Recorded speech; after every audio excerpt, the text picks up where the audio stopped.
Maths Chat of Experience. We are streaming on Twitter, Facebook, YouTube, and LinkedIn. And if you have a question or a comment, if you want to send us on a tangent, maths education related tangent, that is, just throw in your question and throw us off course. Between us, we'll have plenty to discuss, I'm sure. But this is a live and interactive thing. So get involved basically. So I'll quickly introduce myself, and then we'll do a round, and we'll get started. Myself, Atul. I'm an online tutor, doing my best to teach everything from K stage 1 to Key stage 5, finding how difficult that really is, and I teach online, based in London. Over to you, Dave. Hi, it's Atul. I'm Dave Tusham. I'm a lead practitioner from a school in Bristol. Just thank you so much for having us on today. I'm really looking forward to it. Thanks, Dave. And your first time, Neelam. Hi, I'm Neelam Patel. I'm Director of Maths in school in Tottenham for Harris Academy. This is my second role as head of department. I've been in maths teaching for this is the 14th year. Thank you for having me. Looking forward to this conversation. You're welcome. And finally, over to you, Mark. I'm Mark McCourt. I don't do anything, so I'm just, I don't have a job, so I don't have any title or anything like that. I'm retired. But I know a little bit about maths teaching, I guess, so maybe that's useful. Well, looking forward to it. Okay, so is anyone got anything in the panel that they'd like to get started with? I always have a few things, but I'll put it to any of you. I'll be happy starting, Atul, if that's all right. First of all, Mark, such a humble introduction. I've read your work, followed your work on Twitter, and the impact it's had on teaching nationally with complete maths, but also with the work that you've written and what you share. I know that I'm going into school pretty much every day and thinking, well, what did Mark say? What would Mark do? One of the big things that's come out for me from your work is a conversation that we had a few years ago now in our book club, and thought about problem solving and the idea of how we can sort of engage students in problem solving and really support them and scaffold the work for them, and your ideas of looking at what they're trying to solve and bringing the level of knowledge that's required in order to solve the problem to maybe a year, 2 years prior, and then giving them a chance to think about the problem itself, because they're not cognitively overloaded with thinking about the maths as well as how to solve the problem, which is an absolute game changer for me. So in classes now, those lessons go so much more smoothly. The students are able to really think about the problem. They're able to solve those problems independently. The confidence increases, the motivation increases, the success is higher, and it's all coming from those sort of little conversations that we have. I say literally, sort of time-wise, it's I think that's probably sort of a 30-second part of the chat, but it's had such an influence, and just like a big thank you, first of all, Mark, for all you've done for us over the years, because it's made a big impact for me, others, so many other people talk about the work you do and what it's done. Thank you for this one. Amazing. That's the one. Amazing book. Well, thank you very much. That's very kind of you. Whether I've made any difference or not, I have no idea, but it's really kind to hear that. I remember talking about that, the problem solving stuff. Far too many classrooms will introduce something entirely new, some completely brand new idea to kids in a 1-hour lesson. And they'll spend 5 minutes introducing it, doing a bit of teacher exposition. Then the kids will do 4 questions using this brand new idea. And then the teacher will say, well, let's do some nice chunky problem solving with it now. It's like, whoa, hang on a second. You think we can abstract with this now? You think that 3 or 4 questions of getting some ticks on a page means we now understand the principles of this idea and the underlying boundaries of it and what it's about and how it's connected to other bits of maths? And yeah, it's nuts what goes on there. But, once something's matured over time and sits inside a framework of other mathematics, then you can do some really interesting stuff. So as long as you're thinking what mathematics has matured, you can link it all up, right? If you're doing you want to do a Pythagoras lesson, it's the first time I've ever met a theorem, a bit dry, get to know the theorem a bit. Don't do some problem solving with Pythagoras. But you could do some problem solving on triangleness and similarity, and you could do some problem solving about exponentiation, things that are related to that are much earlier in the curriculum and have had time to mature. So knowing where to sit problem solving is a real art, I think, in teaching, rather than just trying to shoehorn it into every single objective as though it's a trivial thing to do. It's not trivial to do. So, yeah, it's good to hear that, Dave. But that's sort of pausing to think about it. Has the maths matured? Is the mathematical grammar there? Can we have a mathematical conversation about it? It's really nice to hear. I'd like to see it more broadly across the system, but tends not to be the case. I think that's where I found myself, was with the system, with the pressures of trying to get through a certain amount of content according to the curriculum that you follow in, and sort of being sort of monitored as to whether you're ahead of time or behind time on this curriculum that we should be looking to be in line here. We need to be moving on. That pressure, sort of, I found myself that I was that teacher that you talked about, and as soon as you say with the idea of that sort of mathematics maturing, it's so obvious to hear. But without you saying it, without that little nod, almost that reassurance as well, I find myself doing exactly what you're describing there previously, and the transition in my lessons for it, it's brilliant. And it's about working, I guess, on one little thing at a time as you're working through those lessons, and thinking, well, I'm just going to focus on the problem solving aspect here and make sure I've got that right in my teaching, then I'm going to move on to something else to improve. Spending time working on that, Mark, has had a really, really big effect on the classes I teach now. So yeah, big thank you for that. Great. It's great to hear.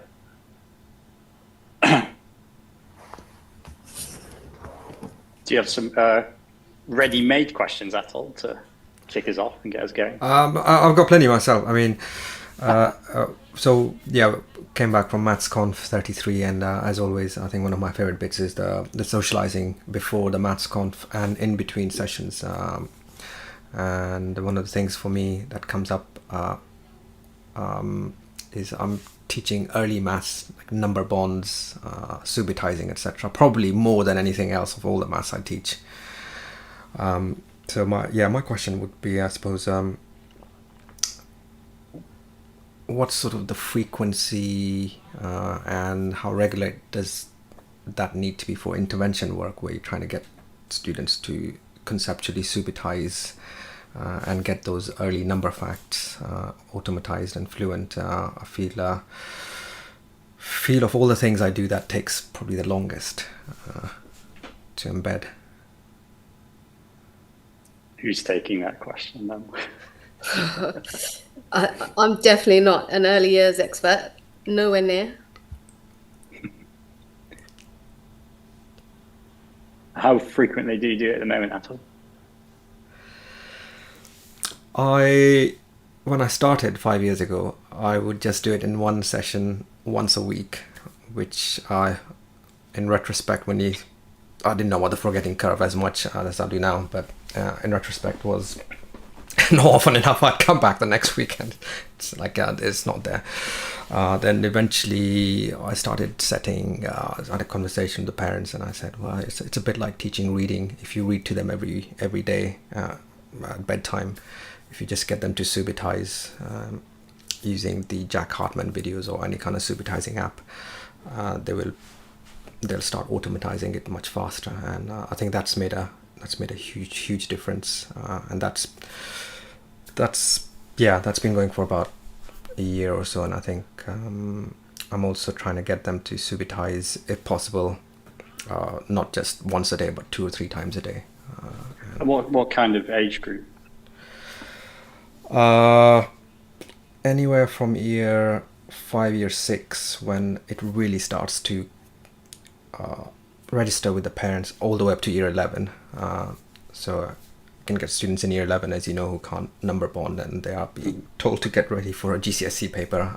I get that as well. But obviously I tell the parents that we have to throw all of that out of the window and just try and learn the maths that is right for them. So get this automaticity, understand place value, see patterns. Yeah, the teaching of early numbers is very, very complex. Very hard to pull off. Some of the hardest maths we teach by a really long way. Though we treat it as though it's simple. You think when children start having a sense of numerosity, we're talking really, really young, probably born with a sense of numerosity. Most animals are, so why would human beings not be? Certainly chimps are, and have pretty decent numerosity. A lot of that is embedded, a lot of it's innate, natural. How do you take it further than that? Trouble is, a lot of people are trying to do it way too early, and they're trying to go to formal mathematics way too early. Like way, way, way too early. We do formal mathematics in this country. And if you think about, you just think about, human maturation and ontogeny, which is pretty well understood. We know what phases human beings go through in their ontogeny. Until about 5, 6 years old, children don't even appreciate pedagogy for what it is. They don't appreciate there is a thing happening here where I'm in an attention thing with an adult and me, and what we're trying to do is attend to something together. We're trying to have some sort of joint intentionality here. And it's only much later, 5, 6 year old, that children start to realize that pedagogy is a thing. They understand, I'm a part of this, I'm a bit of this. And a part of the reason why a lot of early number is weaker than it needs to be is because we're desperate to get to formal methods, desperate to get to written methods, desperate to get to algorithm at a time where developmentally, most children are not even at that stage where they understand there's an intentionality to learning yet. It's different because you're talking about older children, they have passed through that. But you're then faced with the undoing misconception and problems that have been embedded over a long period of time. There's really good evidence. Leave formal mathematics till later, 7, 8 years old, and you can accelerate afterwards. So, my main advice there is how often? Well, a heck of a lot. When you're a child, in the same way, read to your children, do mathematical things with your children.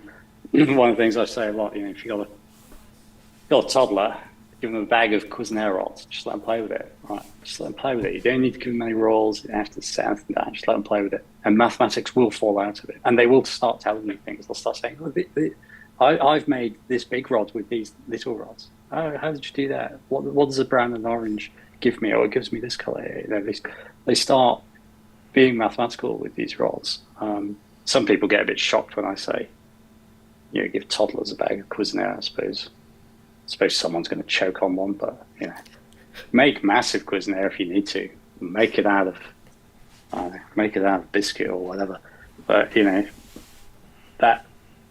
that sort of innate numerosity that's built into human beings, allow that to develop naturally, whilst the maturation of human ontogeny, which is a well understood thing and is pretty well timed.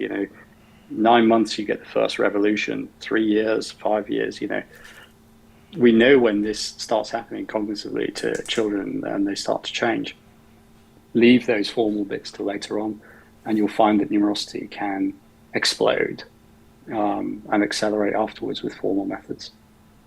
I know you're not in that situation because you're doing tutoring with a very specific purpose of trying to sort out an issue.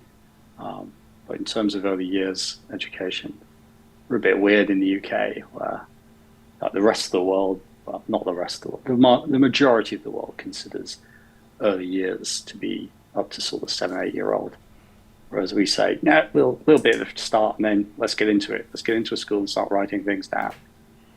So yeah, that's my advice on that, is wait for maturation to occur before engaging with formal mathematics.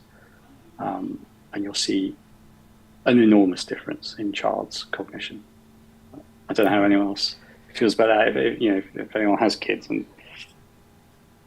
you see them develop, don't you? As they go through that 9 month, they go through the 24 month, the 36 month. You see them changing and changing and changing into different animals, right? And it's only really only really 36 months we'll start separating away from other great apes, and some after that you need a really intentional program of learning after that. Yeah. So anyway, it's a bit of a ramble. But no, that's great. I mean, Bernie Westcott happens to be tuned in from a pub quiz, so I'm sure this is right. Bernie's in the pub? No, I don't believe it. Of course Bernie's in the pub. He's got his priorities right. He said he had a question, but I couldn't find. I think he had it for the Craig Barton post, so I'll dig around for that while we discuss other stuff. And Bernie's enjoying his pint. Craig's thunder. Yeah. If you steal Craig's questions, it'd be I know, yeah, it wouldn't be big trouble. Yeah, maybe leave it to Craig. Yeah, but Bernie, you can ask us another question from the pub here. Math Chat Live specific pub question. Not a pub quiz question though. While we're on the topic, sorry, Dave, you go. No, you go. Honestly, all yours. Well, I was just thinking there, Mark, while you were mentioning maturation and while you were mentioning this idea of toddlers being able to be mathematical if you were to give them Cuisenaire rods, and I started to think about this idea of assimilation and accommodation and the difference, because what Atul is working with is older pupils who he needs to do some unlearning with. And stop me if I digress here, because one of the questions that I had written down for you, Mark, was you mention in a few different parts of your writing in your book, I think maybe on a couple of your blogs as well, this idea of mathematics leading to enlightenment. And I personally would like to dig into that with you a little bit, but I appreciate that, we need to be careful not to digress too much. But the reason that came to mind was enlightenment.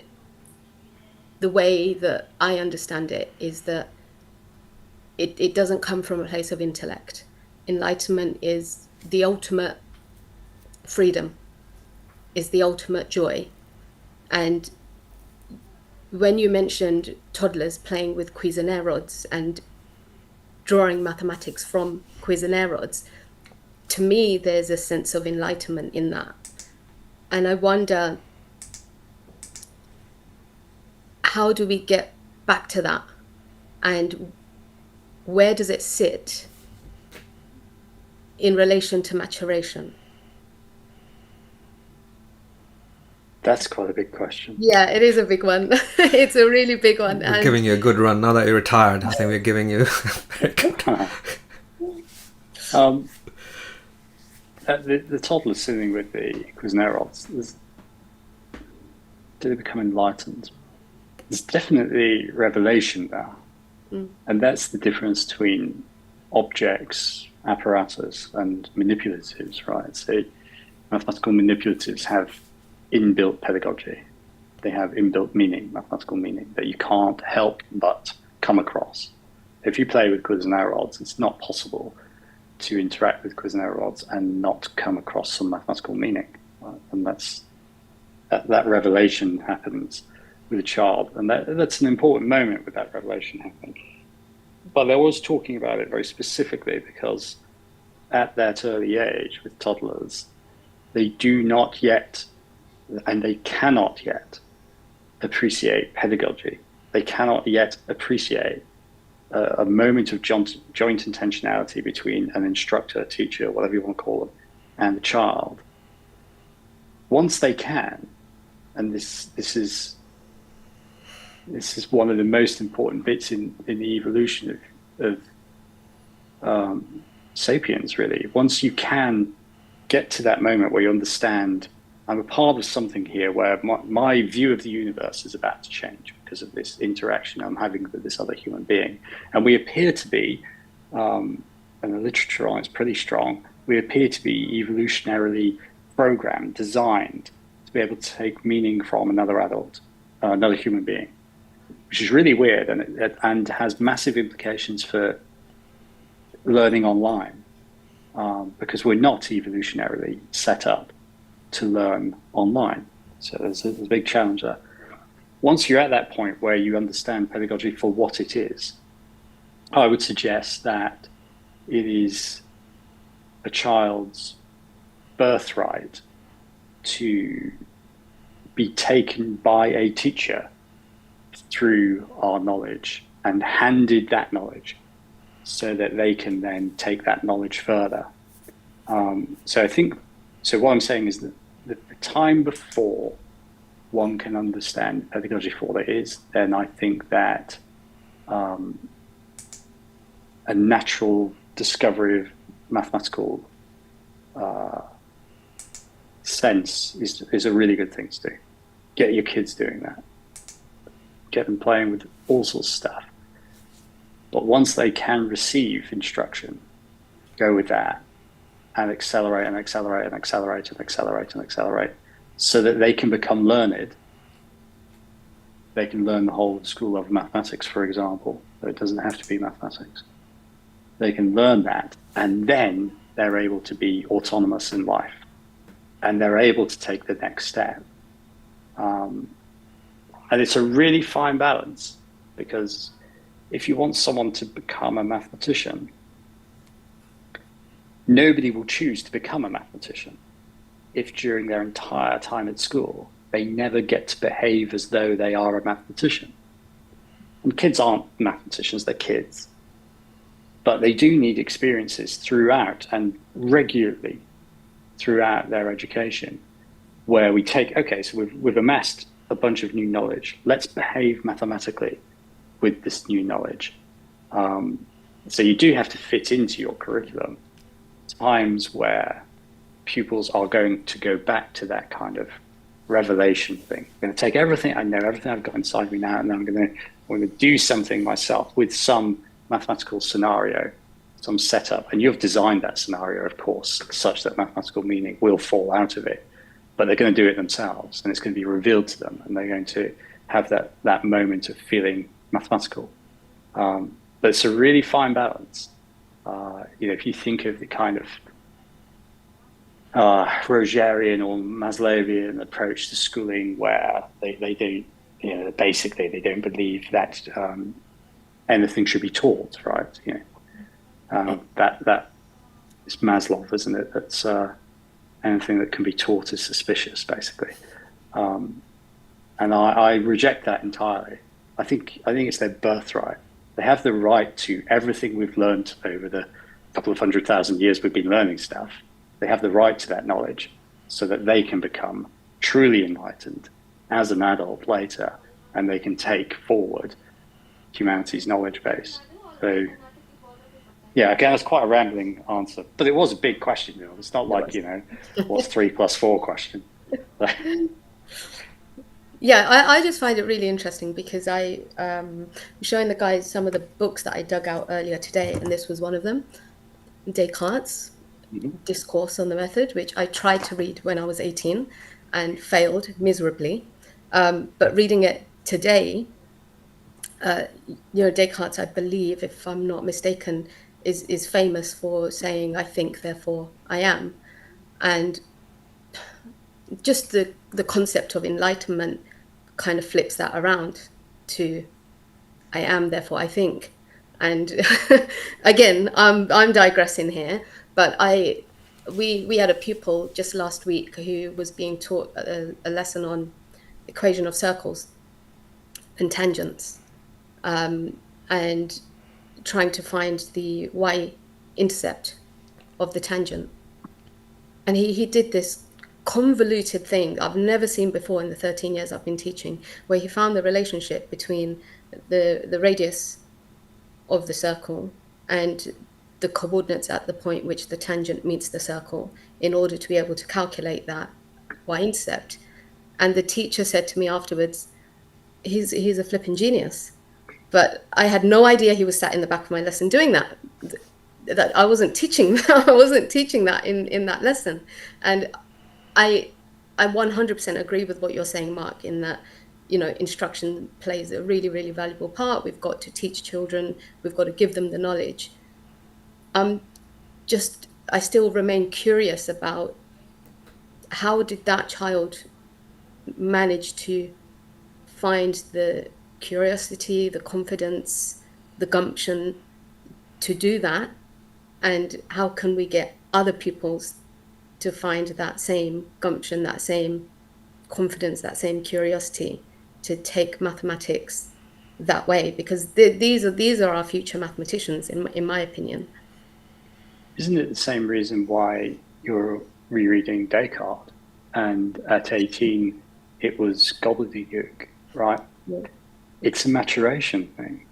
The reason you can read it now is because between 18 and now, you've learned a heck of a lot, and you have a knowledge schema that is so much more matured, so much more connected, interrelated, that you can now go back to this seemingly impenetrable thing from years ago and make sense of it. And the child in the classroom, they're sitting there and they think, what would happen if I did this and messed around with this and I could find something here? The reason they're able to do that is because they have a matured mathematical grammar.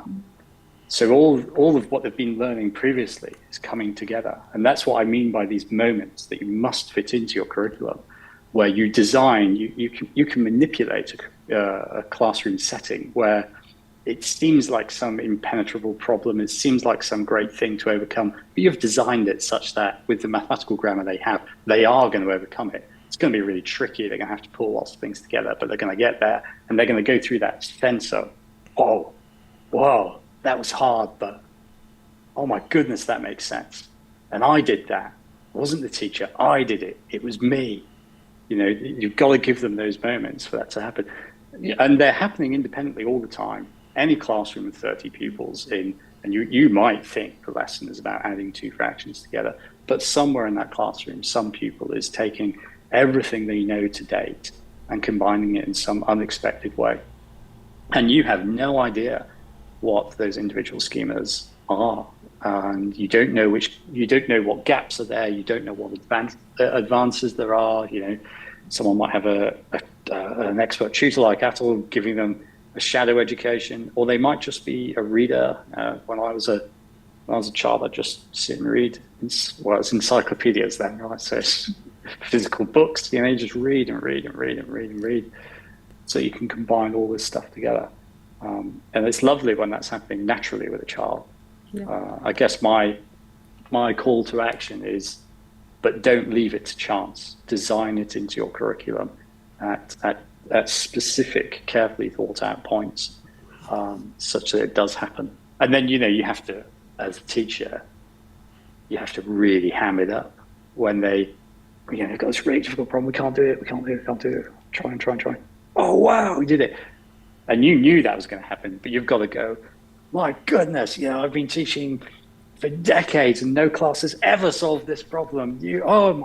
How did you manage this? You've got to ham it up with them so they feel that moment of flipping heck, like being a mathematician. So it's about being really curious about things, and it's about struggle. It's about feeling excited about being stuck, because the reward of overcoming being stuck is phenomenal. What a hit I've just had there of endorphins flowing all through me. Yes, this is what I want to do. And then maybe at the end of year 11, some of them will bloody sign up to A-level maths. And then maybe after that, some of them will go and do degree maths and be mathematicians. But we see too many curriculum models that don't fit that in.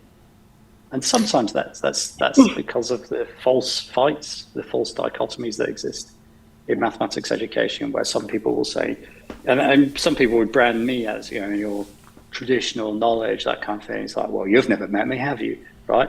I absolutely believe the knowledge of our species is the birthright of every child. Damn right I do, and they should have it.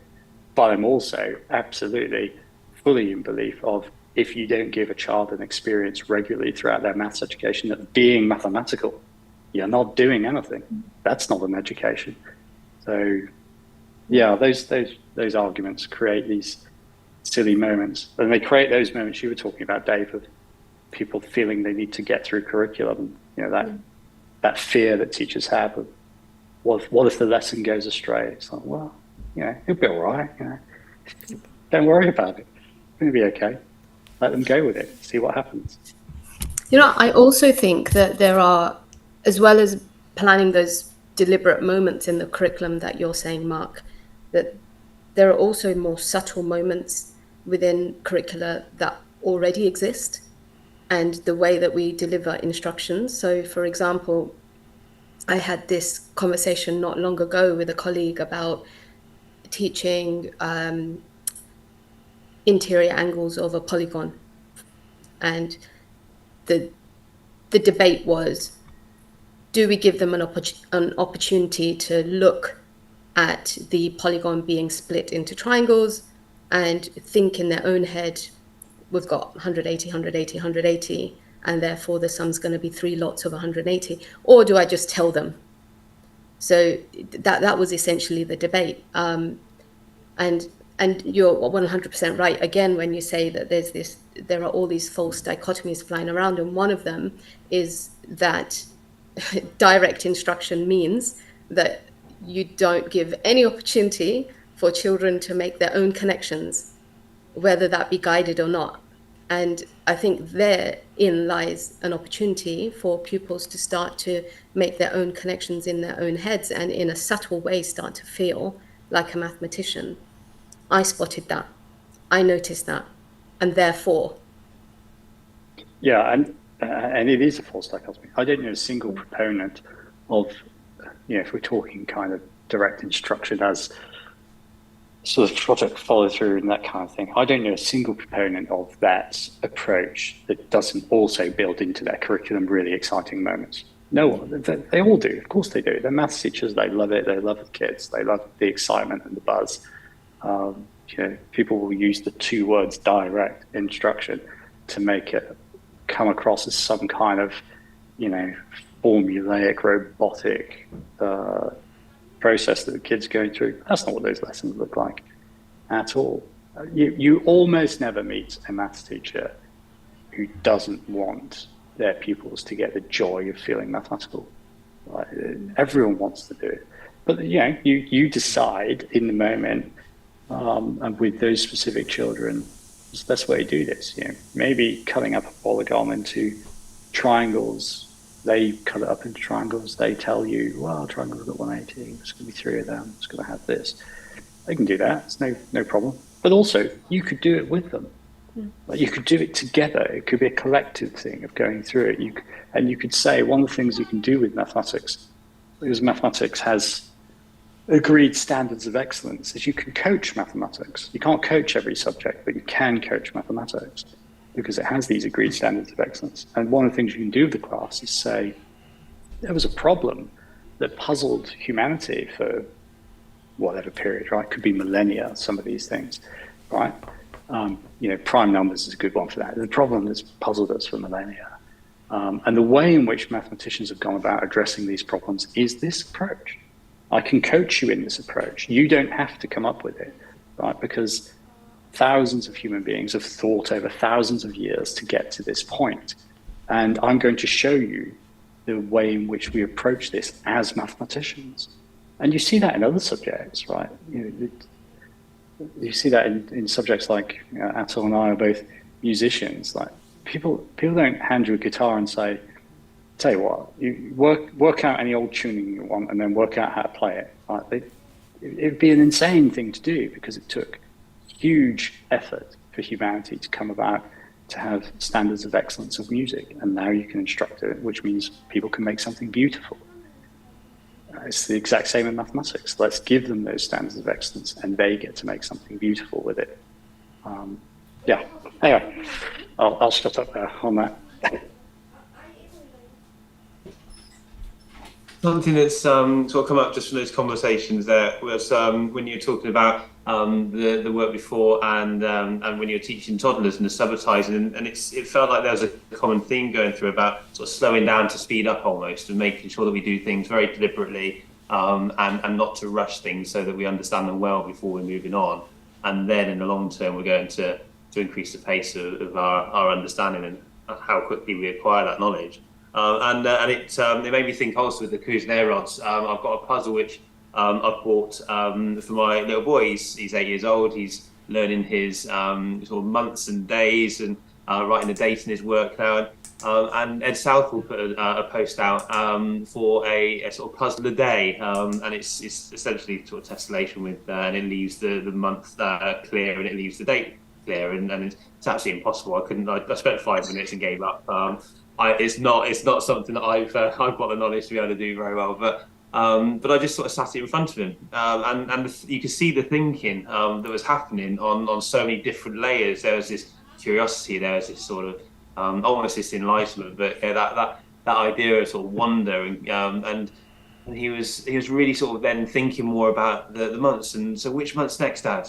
What do I need to put here? And then he was starting sort of on his own to, when he went into his writing, to think about, well, how do you spell that month? I want to write it out properly. And it all came from just leaving it there for him to play, thinking, well, that's where he is at the moment, and I've seen this puzzle, we'll put it there and we'll let them play. But I think that really resonates as well what you said about the idea of direct instruction, and how we are instructing our students so that they can have all of the knowledge to be able to then explore the mathematics. It means they can explore much more interesting mathematics, rather than mathematics that's been discovered and mathematics of that very sort of basic level.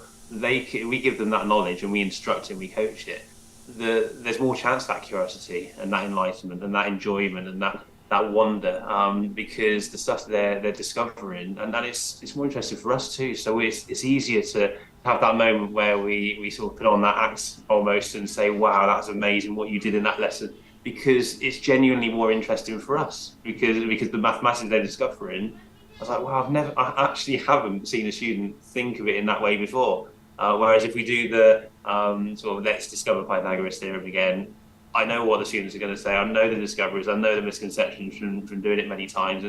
But yeah, just bringing it to that next level, I think it makes it more interesting for all of us.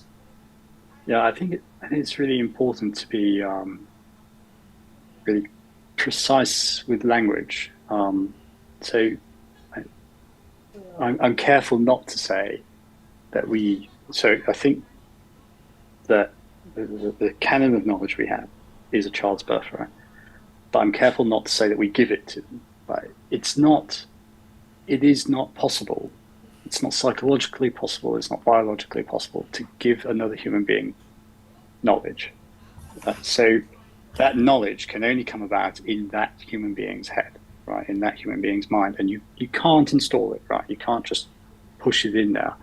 And what you're trying to do all the time as a teacher is you have a human being who knows some stuff at the moment about the universe. And you're then going to say, I'm going to disrupt what you know about the universe such that you now know more. It's a really disruptive process, a really very difficult process. And the only thing you can do, the only thing you have as a teacher is everything they currently know. That's the only tool that you have, right? So then what you're going to try and do is tell stories and use models and metaphors and examples, and you're going to have a conversation, a dialogue here that convinces them of the logic of what you're saying, of the truth of what you're saying, such that they themselves change their knowledge. I just think it's really important to be really clear about that, and that's what I mean when I talk about joint intentionality. Two human beings, we're going to try to do a thing together, right? That's what pedagogy is. Pedagogy is this process of I'm going to try to do something that goes from a thing that I know and becomes a thing that you know, and you're a really, really important part of that. Your current knowledge, your effort, your determination, your flow, your attention is really important here. So we're going to jointly attend to something. We've got this joint intentionality to attend to a thing, to have a dialogue together, such that you might change. It'd be great if you could just give them it. Like, that'd be wonderful if you could just say, boom, this is it, and you now know it, right? But I taught my dog to whistle, right? This is the thing, you now know it. So it's like, no, I don't know it. You might have said some words, you might have drawn a picture, but I don't know anything different. And that's the real rub with teaching, that you're not doing something simple, you're doing something extraordinarily difficult. And it's not a particularly natural thing to do. Like, other great apes don't get to this point. They do teach each other things, they do have learned ideas and skills, but They don't take it anywhere near as far as we take it, by this persevering thing. And where you see young teachers starting out, and certainly when I started out, I came into teaching after being in industry, and I knew a lot about maths, but I'd never, teacher training's a bunch of crap, right? So nobody teaches you how to teach. So I came in and I assumed, well, I know a load of maths. I'll tell the kids that maths, and then they'll know that maths. Well, that lasted like 5 minutes, right? Like Atul was saying, about his GTs. They come back next week and they're like, what did you say last week? And there's that moment as a starting out teacher, you think, oh, crikey, this isn't about mathematics, is it? This is about doing something very specific with a group of children's minds, trying to change their minds on ideas. It's a very long retort. But I just think we should be really, really careful about the words that we use. And I wouldn't want anyone to think that I'm saying we can simply give pupils knowledge. You can't. I'd love to be able to hand it to them, but you can't do it. No, I think you're absolutely right, and I didn't even realise that I said the word "give" as I was saying it. It was what your point there is just absolutely spot on for what I think my understanding is. But you're right with the clarity of the words that we use as well, and it's made me think a little bit of when we talked with Gemma Sherwood about a year or so ago, and just that idea of the sort of language we use with our students as well, and being really precise with the words that we use, and making sure that we don't sort of lower our expectations of what words they're going to understand and going to be able to use as well. Words like commutative, for example, with my year 7s, I'd be nervous of using that word with my students, thinking, what if that's going to make it more confusing? What if that's going to bring a sort of a cognitive load that's going to make it more challenging for them to see the actual point? And then my boy come home from school one day and started using that word, and he at the time was in year 2, and I was thinking, what am I doing? Why am I not using this language with my year 7 students? And it really sort of hit home about the importance of using that language, but the preciseness too. So no, I really appreciate that as well. It's really important. Yeah, absolutely. Like, why wouldn't you use it? To a human being who's learning something brand new, everything's brand new when you learn it. Why is the word commutative more difficult than the word table? It isn't, right? This is a table. This thing looks a bit like this, and we put things on it. Oh, okay. Right, it's the first time I've ever heard that word. You've told me what it means. That's what that word means. It's not more difficult. It's got a couple more syllables and might be a bit more tricky to spell, but it's not a difficult thing to pick up. It reminds me of I had this is real, right? This is a true story. I had a nightmare two nights ago, I think. I was very, very tired. I had a very late flight. And I had a nightmare about being a teacher, right? Because one of the things I've been doing since I retired in July, I've asked a few of my mates who are chief execs of trusts or running schools. I've asked a few of my mates, look, I'm kind of in my dotage now, got the feet up, just sitting at home watching Homes Under the Hammer and Bargain Hunt and stuff, starting to lose my mind.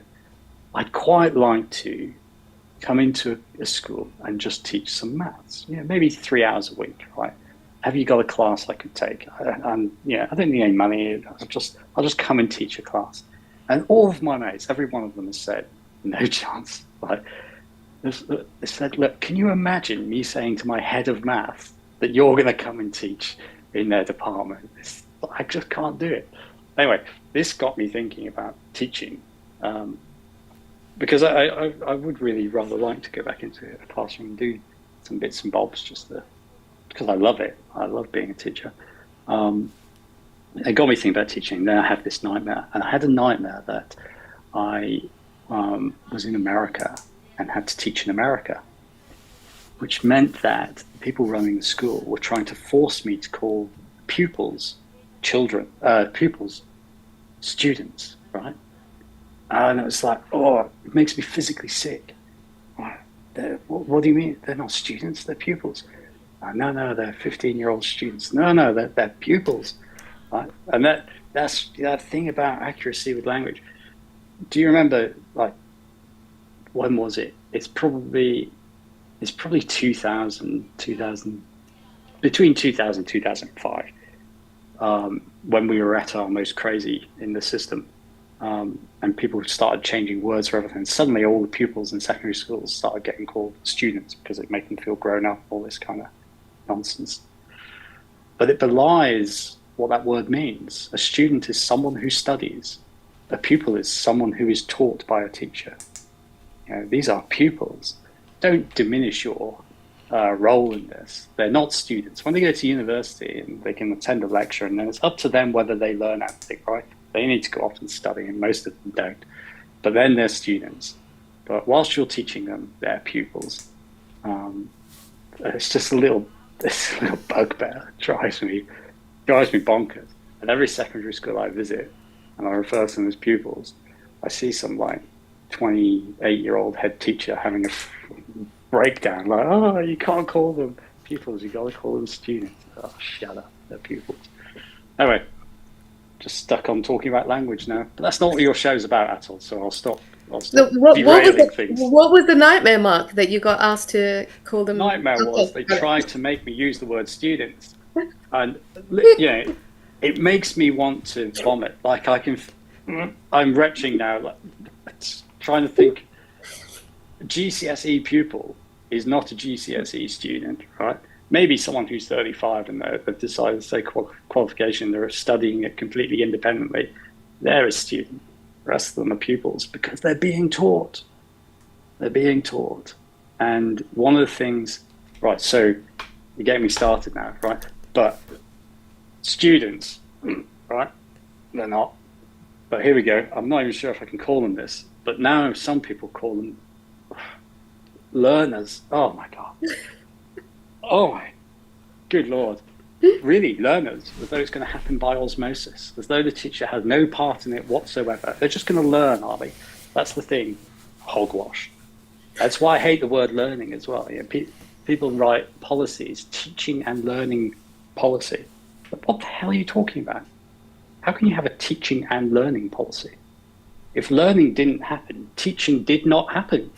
You don't need a teaching and learning policy, you need a teaching policy. Because teaching is a process that necessarily results in learning. And if learning didn't occur, teaching didn't occur. You don't need both words.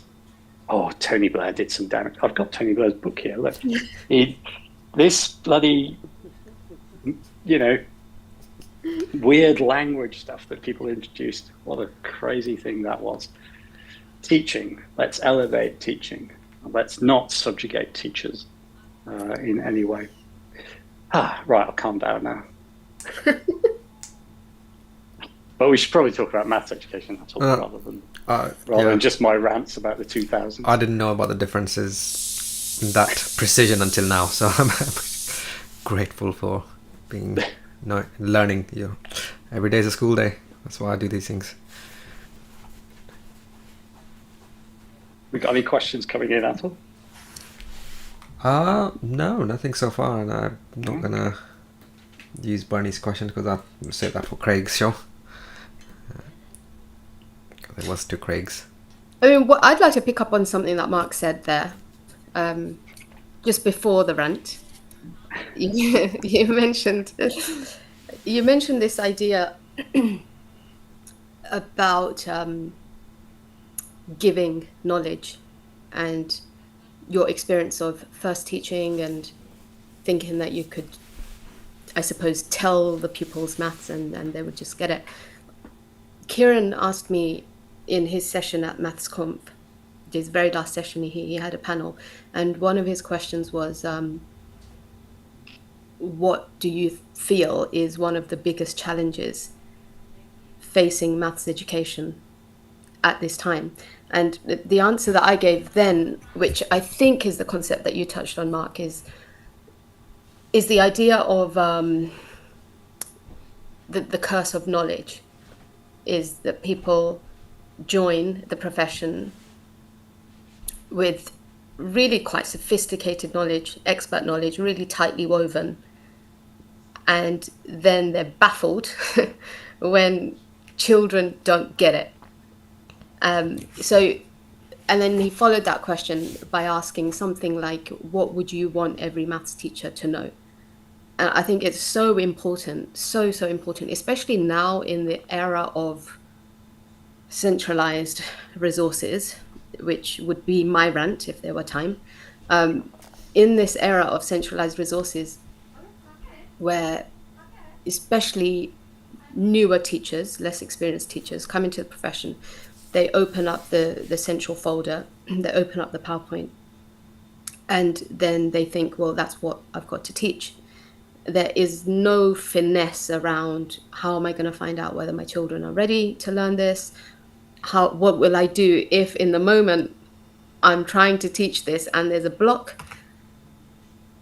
For me, the crux of that problem is newer teachers not understanding the curse of knowledge, not understanding that you join this profession after years, decades of having learned mathematics, done mathematics, being a mathematician, to teaching children to whom this idea is completely brand new. It would be like us sending them into a boxing ring with Anthony Joshua and saying, train. And, you know, like, I wouldn't say no to being put into a ring with Anthony Joshua, but that's a separate thing. But training with Anthony Joshua, I would feel like a moron. And that's what we're doing to children when we don't understand the curse of knowledge. We are unintentionally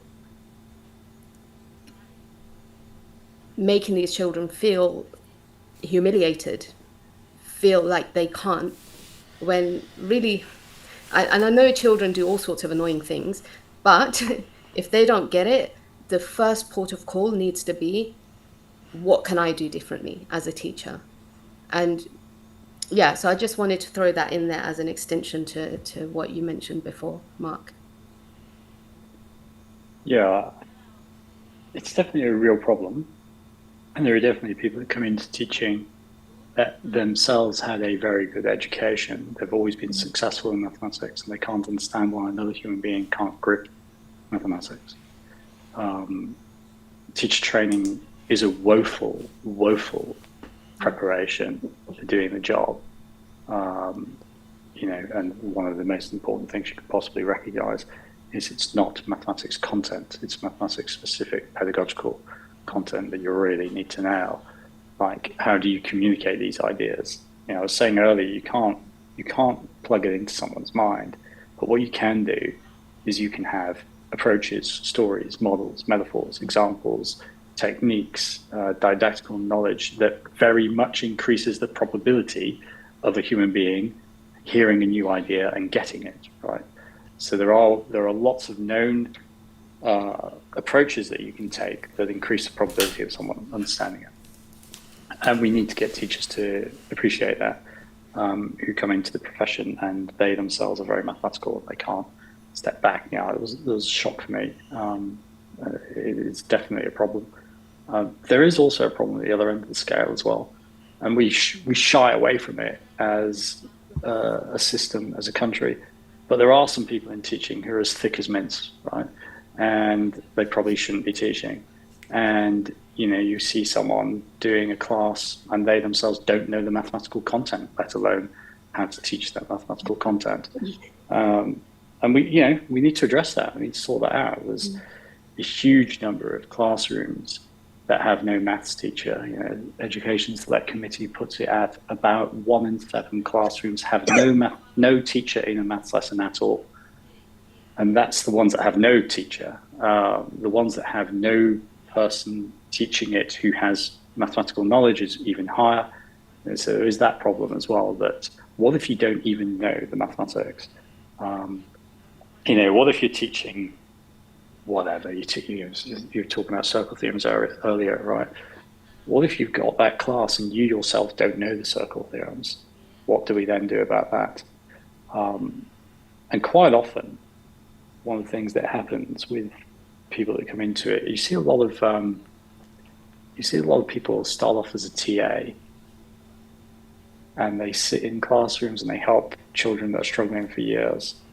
And they then step up, become a teacher, take a qualification. And they very often turn out really, really good teachers because they understand the struggle. It's not been a smooth process for them. It's been a struggle for them personally, and they've seen children struggle.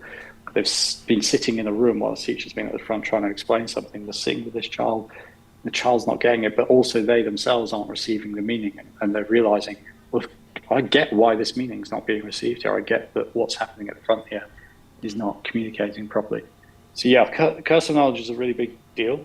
Treating children as though they're experts when they are indeed novice is a really big deal. Pedagogical content knowledge is it's the single most important thing you can get the profession to know, and teacher training doesn't do it. But don't also forget that cohort of teachers who themselves are not knowledgeable in the subjects that they're teaching. And how do you teach that? There's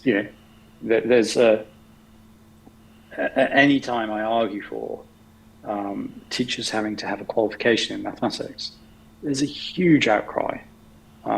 If you say, what if every maths teacher had to have at least a grade C at GCSE, right? So going back 20 years, that's what I'm saying. And people are saying, that's insane. How can you say that? There aren't enough maths teachers. How can you expect us to put a grade C on it? It's like, have you looked at grade C? Have you seen how woefully inadequate grade C is? And you're saying that people teaching A-level and GCSE pupils up to grade A star shouldn't have that? That's crazy. And I think it is way too low. Surely to be a maths teacher in a secondary school, you should have an A level at least, right? And probably something at degree level as well. It doesn't have to be a maths degree. There are plenty of degrees that have very significant mathematical content. But everyone would say, you can't do that. There aren't enough teachers, blah, blah, blah. Well, there aren't going to be enough teachers until the population gets more mathematical, and the population isn't going to get more mathematical until you start teaching them mathematics well. So arguing against it just means let's stay in this vicious cycle forever, instead of trying to take it seriously and fix the problem. So that was a long way of saying I agree with you. Yeah, it's hard. It is hard because that you described my personal experience there actually without knowing it, which was that when I was studying mathematics at university, when I was a student of mathematics, I had a point to prove because my dad said to me, it's very, very uncommon for, at that time, Indian girl from an Indian family to leave the family home unless she's getting married. And I was desperate to leave. So I deliberately chose a university that was far away. And he said to me, you're not going to pass because you're not gonna be able to cook for yourself, look after yourself, whatever. And I had a point to prove. And so when everybody else was out partying, I was in my room till midnight doing maths problems. And at the end of that first year, I got a first in my maths modules because my degree was psychology and mathematics. So in both, I got a first in my first year, the year where it doesn't actually count towards your degree. But I had a point to prove, and I was there. I was drilling away, doing all my practice problems, and I think for that reason, just because my dad said that to me, and my brother and sister, there was always this comparison. I've always felt that I needed to do more. So when I started teaching mathematics, every topic I taught, every lesson I taught in the first couple of years, I would make sure I did the activity that I was asking the pupils to do, every question. I would think through all the different ways that the pupils might go through it. I think when I started out 2010, there were just some electronic platforms coming to light. There was My Maths, maybe Maths Watch. So I would go, and the school I was in had a few different sets of textbooks. So I would look in every textbook. I would go to My Maths. I would go to Maths Watch, and I would look at all the different ways of instructing that particular problem, that particular topic.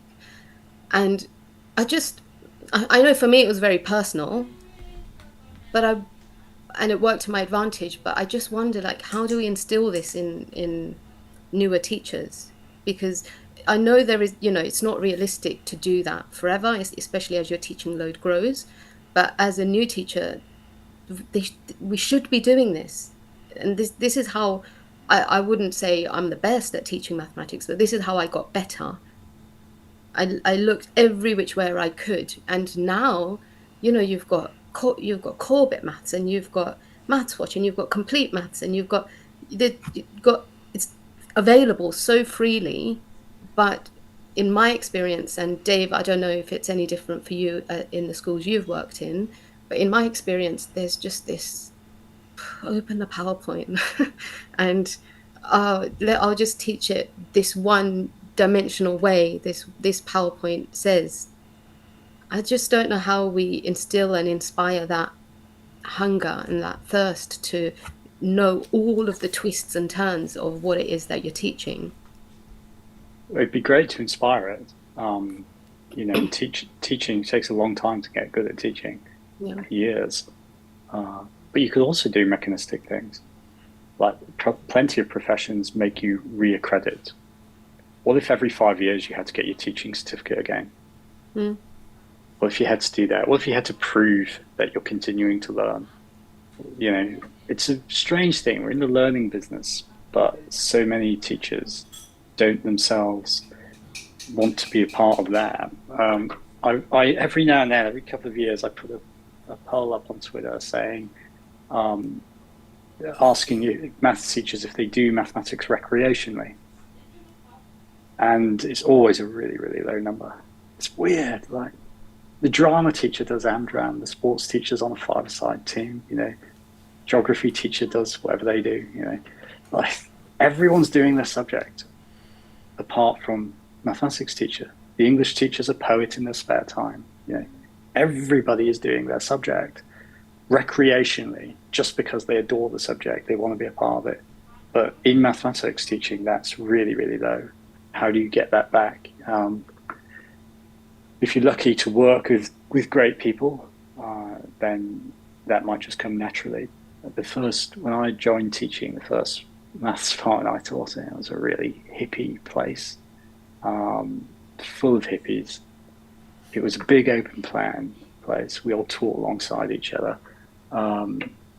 Everyone's on first name terms. We wore jeans and all this kind of stuff. And the maths department was just phenomenal.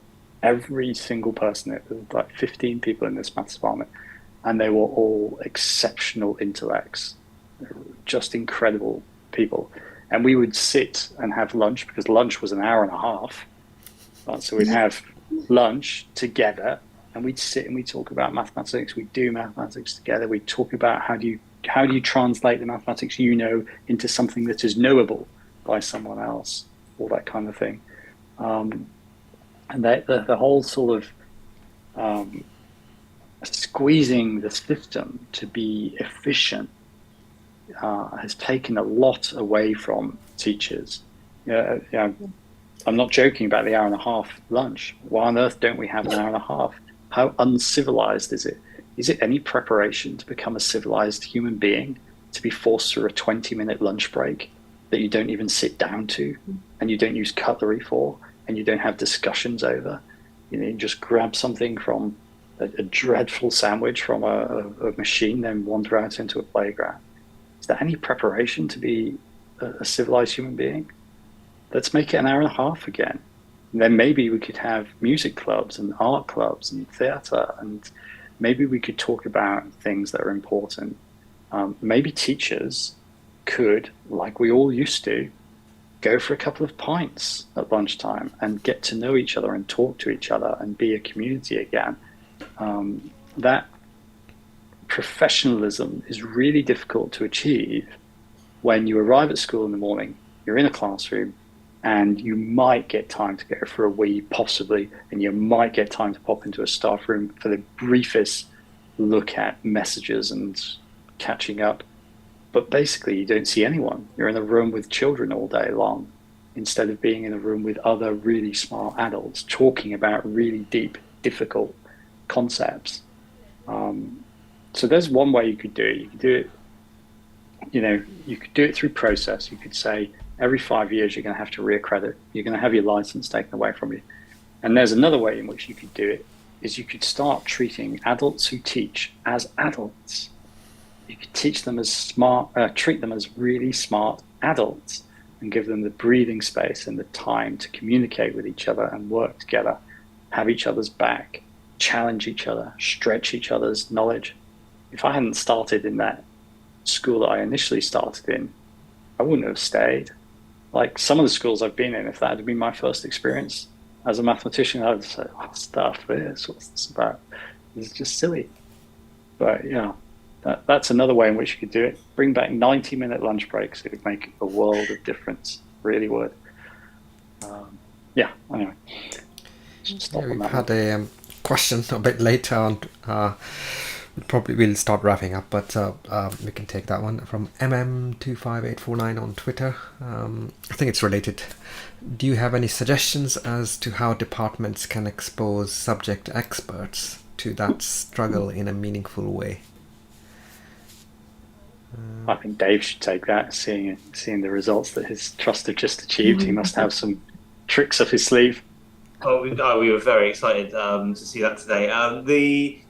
The thing that stood out for me is in our PD. So we will sit down as a maths department, and a standing item on the agenda in previous years has been built in and become sort of more specific. But we would sort of sit and have like moderation sessions, and we'd be talking about particular GCSE higher level questions and looking through different solutions. How many marks would we give it? We'd need to do the question ourselves first, and then we would discuss the different approaches, why students might take that approach. So it got us to think first of all about the subject content, because we were doing the question ourselves, and then we were thinking deeper about the pedagogical content and how we might teach it and what the misconceptions are, and that brought some really sort of interesting conversations, and the curiosity started to sort of grow within the department, and those conversations spilled out into break times, lunch times, after school, and we would want to sort of find out more about what other people are doing. So just naturally we started sort of watching each other's lessons a little bit more, and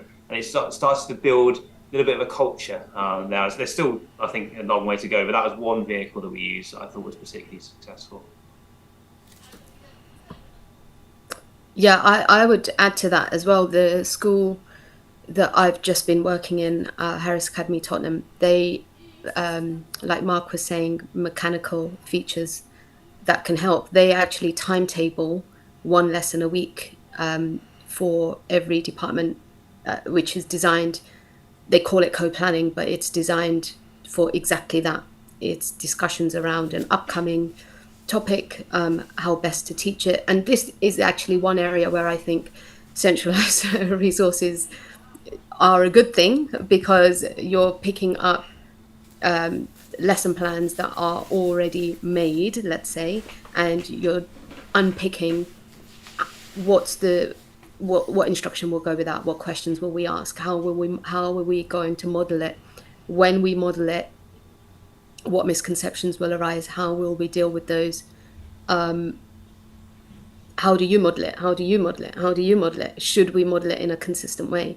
And because it's there on a weekly basis and it's directed time, everybody's free at that time, everybody has to come, and the discussions that result are really, really fruitful. And if you think of it over the course, Dave, you said you've been at your school 5 years now. If you think just 1 hour a week for 5 years, that's a huge amount of professional development for a team of maths teachers. So yeah, that's really, really brilliant. I think I've enjoyed that, and I can see the impact that it was making. The other thing that I would say is, just like Dave said, having that open door policy. From the school that I worked in last year to the school that I work in this year, the culture around dropping in to other people's lessons is completely different. At this school, they literally have an open door policy.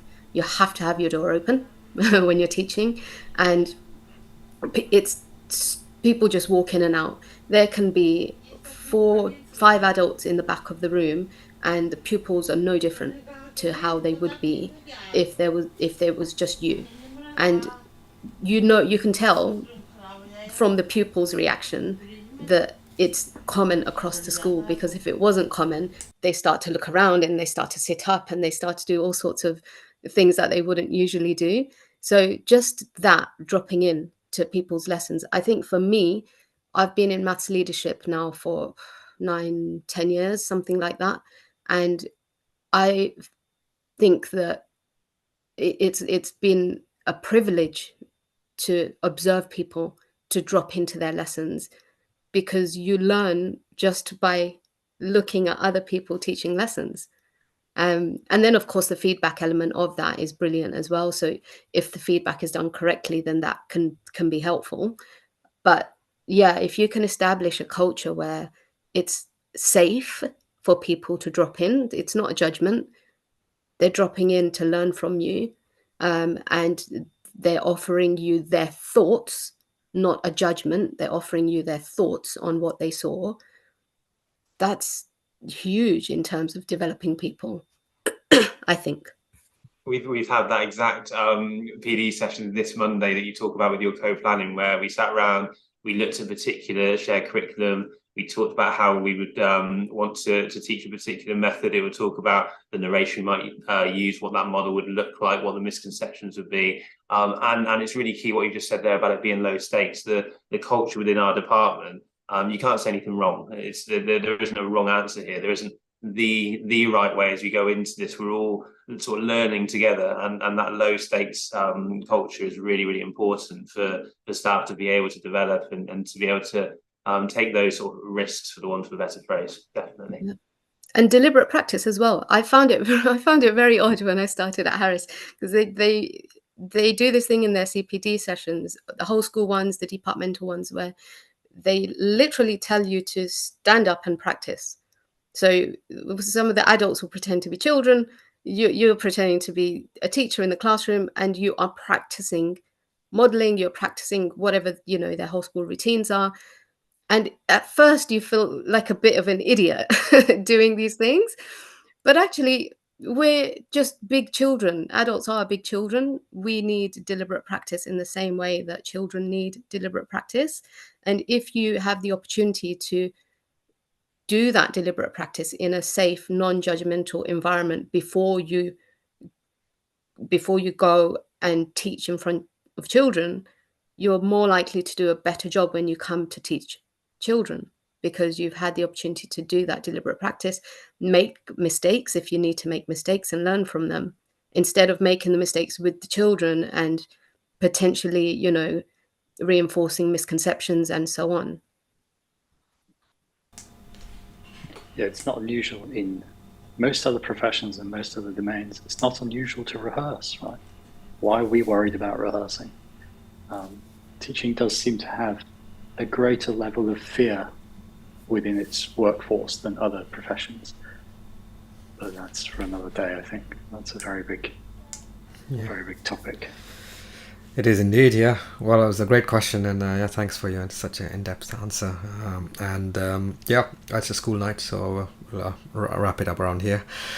It's if you're listening to the recording and you have questions, do please post them again on Twitter, and we'll keep the conversation going. And Maths Chat Live will have more episodes, so I look forward to having you on other episodes as well. And please do recommend other friends to join in. Brilliant. So I'll hit the stop streaming button, and then we'll have a very short chat debrief. Thanks again for your time. Yeah.